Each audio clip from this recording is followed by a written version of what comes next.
अल्हम्दुलिल्लाहि रब्बिल आलमीन वस्सलातु वस्सलाम अला रसूलिल करीम व अला आलिहि व सहबिहि अजमाइन व मन तबिअहुम बि इहसान इला यौमिद्दीन अम्मा बाद గౌరవులైన ఉపాధ్యాయులకు వేడుకకు విచ్చేసిన పెద్దలందరికీ మరి నాతోటి విద్యార్థులకు అస్సలాము అలైకుం వరహ్మతుల్లాహి వబరకాతుహ్. నేను ఈరోజు మీ ముందు చెప్పబోతున్న ప్రసంగం మేధావుల మదిలో ముహమ్మద్ సల్లల్లాహు అలైహి వసల్లం. ఆ మహానీయుల ముహమ్మద్ సల్లల్లాహు అలైహి వసల్లం గురించి తెలుసుకునే ముందు మనకంటే ముందు ఆయన గురించి తెలుసుకున్న ప్రపంచ చరిత్రకారులు మేధావులు ఏమన్నారో వారి మాటల్లోనే విందాం.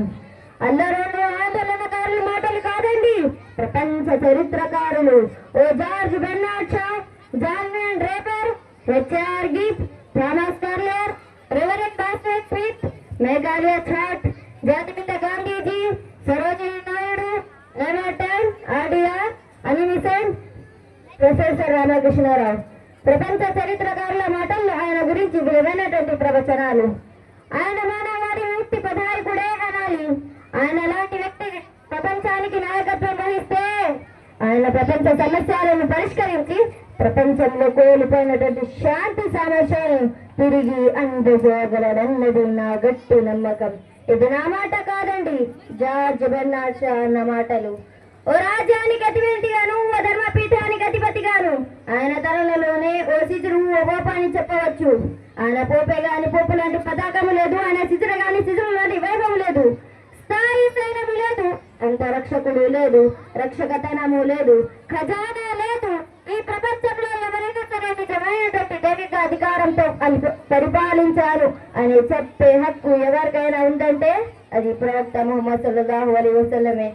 ఇప్పటికీ మేఘాలయ ఛాట్, ఈయన ఒక స్పేస్ సైంటిస్ట్ క్రిస్టియన్, ఈయన ఒక పుస్తకాన్ని రాశారు, the 100 A rank of most informational persons in the history.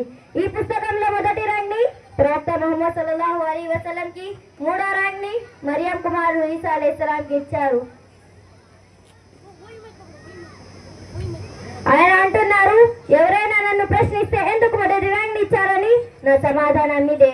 ఈ భూమి మీద ఎవరైనా మానవ జాతి ఇటు ప్రపంచ పరంగాను అటు ఆధ్యాత్మికంగా రెండు వైపులలో విజయవంతంగా నడిపించిన వ్యక్తి ఎవరైనా ఉన్నారంటే అది ప్రవక్త ముహమ్మద్ సల్లల్లాహు అలైహి వసల్లం.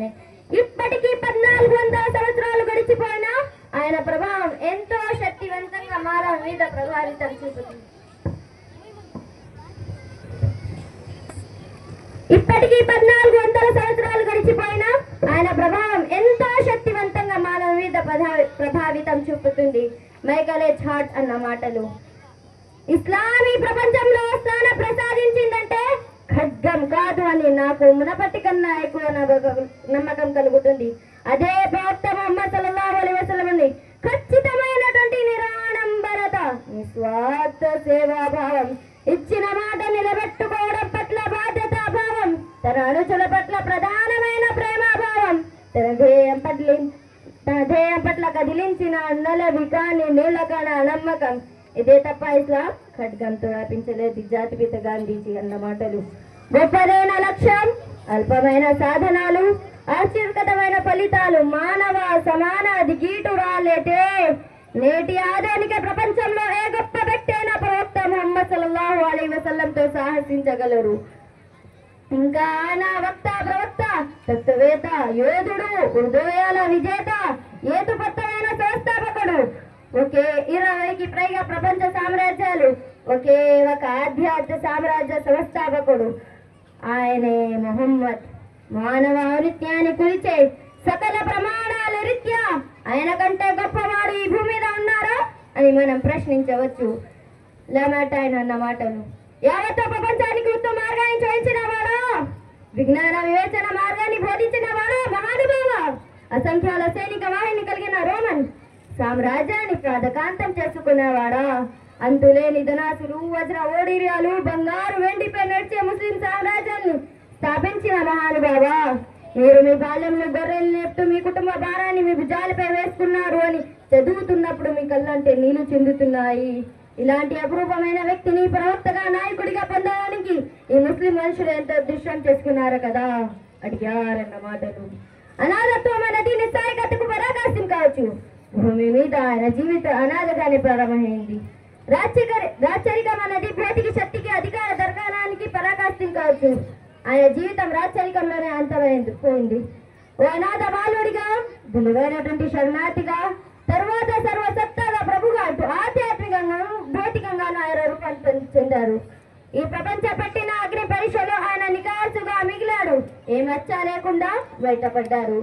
ఆయన జీవితం మానవాళికి మార్గదర్శకం.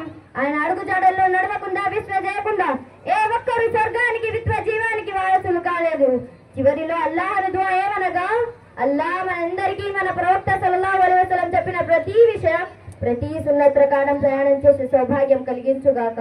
ఆమీన్ సుమ్మా ఆమీన్. అస్సలాము అలైకుం వరహ్మతుల్లాహి వబరకాతుహు.